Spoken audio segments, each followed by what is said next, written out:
Welcome to Solo, the world's most dangerous dog podcast.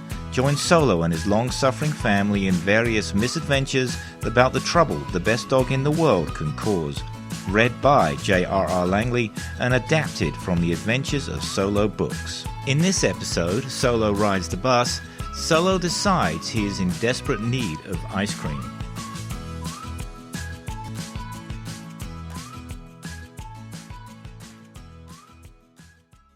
Solo was lying under one of the trees in the back garden. It was hot, it was humid, and Solo, who was not a dog who relished exertion in the best of circumstances, was feeling decidedly lazy. So lazy, in fact, that the squirrels, who usually made it their mission in life to tease him to the point of distraction by making funny noises and then daring him to chase them, had given up this sport for the day. Solo was completely uninterested, so uninterested that even when one of them dared to get within a foot of Solo's nose, Solo simply stared back, barely moving a muscle. Today, Solo was satisfied doing nothing. He was simply enjoying being Solo. As he continued to lie there listening to the birds singing and the squirrels chatting amongst themselves, probably about how he was ignoring them, an idea crossed Solo's mind. It dawned on him. Very slowly at first, then gathered momentum the way a train gathers speed. For as much as Solo might be considered a lazy dog, he did crave excitement. So long as he didn't have to work too hard for it, that is. Today, though, excitement was not exactly dripping from the sky. In fact, if Solo wanted excitement, he would have to go and look for it. Once Solo had made his mind up about something, he was determined to carry it out to its culmination, often with devastating yet unintended consequences. However, he was not a dog to be put off by past failures. If anything, a failure would only entice him to try again. Solo was both at once a lazy but determined dog. The idea that had crept into Solo's mind was quite simple, really. It was a very hot day with no relief in sight. And what do people do on very hot days? Solo always thought of himself as a person. They ate ice cream. Solo had tried ice cream only a few times, as his family would never actually give it to him. So the way he had decided ice cream was the best food ever invented was when a member of the family dropped some on the kitchen floor and he had been lucky enough to scoop it up. On one very memorable occasion, one of the children had left a large tub of vanilla ice cream unattended on the kitchen counter. Solo, never one to miss an opportunity, had knocked it to the floor, stuck his nose and mouth into the tub, and started cheerily devouring its contents. He might have been able to finish the whole tub too if Mum hadn't wandered in. Seeing Solo buried up to his eyes in ice cream, she yelled at him so loudly and caused him such a surprise that he leapt up off the floor, causing the entire tub of ice cream to fly off his nose up into the air, flip end over end, and land with amazing precision bottom side up, directly onto Mum's head. After that, Solo was never able to even get close to ice cream, for if the family were scooping out or eating some, he was always shooed away unceremoniously before he could even attempt to steal any. In the garden, Solo stood up, stretched, ignored the teasing calls from the squirrels in the tree above, and thought more about ice cream. He started wandering towards the front of the house and the road. He knew that should he head for the kitchen, the odds of him finding ice cream left out anywhere were remote. So he needed a plan B. And Solo was quite good at plan Bs. He had to be. His plan As often didn't work out that well. Solo didn't even have a solid plan B. He was making this up as he went along. His rough idea was to head down the road towards the village green, where on hot days like this, the ice cream van man would have his van parked so as to be seen by the entire village. Solo was counting on his charm to get the man in the van to perhaps toss the odd scoop of ice cream his way. Or, if that didn't work, one of the children who inevitably hung around ice cream vans might drop their cone in the excitement of eating it, and who would be there to scarf it up? That's right, a certain dog. Either way, Solo knew the odds of getting ice cream today were much better away from home. Solo did not usually wander off by himself. He was, after all, a homebody. But this was an ice cream emergency, and desperate times called for desperate measures. He went out the front of the drive and padded off down the road. If any human had seen Solo wandering along, they probably wouldn't have paid any attention to him. Solo was well known in the village, even though he was usually accompanied by a member of his family, so seeing him on his own would not have caused much concern. Solo trotted down towards the village green, not paying any attention to anyone around him, not even the odd cat or squirrel, focused as he was on his one objective. By the time he arrived at the village green, he was extremely hot and thirsty. Fortunately, this was one of those villages that had, in addition to the green, a small pond right next to where a family of mallards lived. Solo was quite friendly with these birds, and he knew they wouldn't mind if he had a large drink from their pond. As he was drinking, the mother duck came over to see what Solo was up to, and recognizing him as a friend, went back to taking care of her baby mallards. Thirst quenched, Solo looked around, and sure enough he could see the ice cream van, with its bright yellow color and large plastic ice cream cone on the roof, on the other side of the green.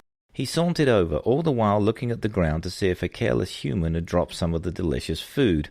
Not finding any ice cream, Solo went right up to the serving window of the van, where at that moment there were no customers, and the ice cream van man could look directly down at Solo. Solo sat down on his back haunches and stared up at him. If there was one thing Solo could do, it was stare. If there were ever a World Championship staring contest, Solo would undoubtedly be the favorite to win. The ice cream van man, who had never seen Solo before, was amazed that this large white dog simply sat and stared at him without seemingly blinking or moving. "Op it," he said. Solo didn't move, but continued to look at the ice cream van man in a way he thought represented, "Please, I need ice cream."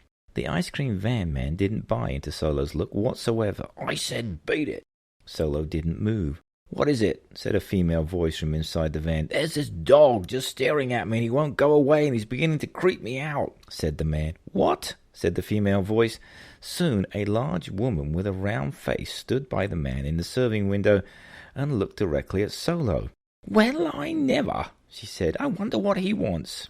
Ice cream, thought Solo, as if thinking it might make the slow and clearly unintelligent humans understand. "Perhaps he's thirsty," said the woman. "I'll give him some water." A moment later she came around from the back of the van with a small bowl of water. "Here you are, dear," she said to Solo as he put it down in front of him. Solo didn't move. He simply continued to stare. "That's strange," said the man, still looking out of the van. "He doesn't seem to be thirsty." "Well, I can't stay here forever. I'll leave the water for him, and if he wants it, he can have some," said the woman as she made her way to the back of the van. Solo, never one to miss an opportunity, followed her around to the van's back door. Reaching the back of the van and the open door, the woman realized Solo was following her. "Hey, go home," she said to Solo, waving her arm in the air. "There ain't nothing here for you." But Solo disagreed. There certainly was something else here for Solo. He hadn't come this far and come this close for ice cream only to give up now. Through the open door, Solo had spied an open freezer that he knew contained ice cream cones laid in thick chocolate. He knew this because he had seen the family buy these delicious delights from time to time from other ice cream vans, and knew that the cones always seemed to come out of a giant cold box. Without waiting, and it must be said, without thinking, Solo darted past the woman, jumped into the van, and before anyone could stop him, stuck his head into the open freezer. He grabbed the first cold treat he saw, a rather large strawberry-dipped ice cream cone, and leapt back towards the door. By now, the ice cream van man had recovered from his shock and was attempting to grab Solo by the collar, and the woman had jammed herself between Solo and the door, her ample frame quite capable of blocking the entire exit. Seeing his escape blocked, Solo jumped towards the front of the van onto the driver's seat and out the luckily open driver's door window. Sometimes Solo was a very lucky dog indeed. Just as he jumped on the seat and out the window, Solo kicked at and disconnected the handbrake, and the van slowly rolled backwards towards the main road, where the local policeman was handing out a parking ticket to an illegally parked car. As the van rolled in slow motion, the policeman stopped writing the parking ticket and watched, mouth wide open, as the ice cream van came to a halt when it gently crashed into the side of his new police car, causing a large dent in one of its doors. The jerk of the van coming to an abrupt halt caused a large lady to fall out of the open side door of the van at the feet of the policeman, with her large dress billowing up around her head. The policeman rolled his eyes as the ice cream van man and his wife tried to explain that the accident was the fault of a big white dog and had nothing whatsoever to do with them being careless. The policeman wrote this down in his notebook. Driver claims this was all the fault of a big white dog that stole some ice cream, leapt out of the driver's window and caused the van to then roll backwards into my car. He took pains to note that no big white dog was seen anywhere. Solo realized he had caused more damage than he had ever intended and raced towards the road that would take him home. Once he was clear of the village, panting but still holding the slowly melting cone, Solo stopped, placed it gently on the ground, and proceeded to lick it until all that was left was a sticky mess on the tarmac and signs of ice cream and strawberry dip covering his once white snout. As he made his way home, Solo was secure in the knowledge that this was by far the best ice cream he had ever tasted. Even with the ice cream helping to cool him down after all that running, he was very hot. If anything, the blazing sun was baking him even more. Solo hadn't bargained on being chased, so yet again he was very thirsty. Just as he was deciding which ditch to lie in for a while to cool down, he noticed something interesting. Up ahead was a bus stop, and standing by it was an old lady.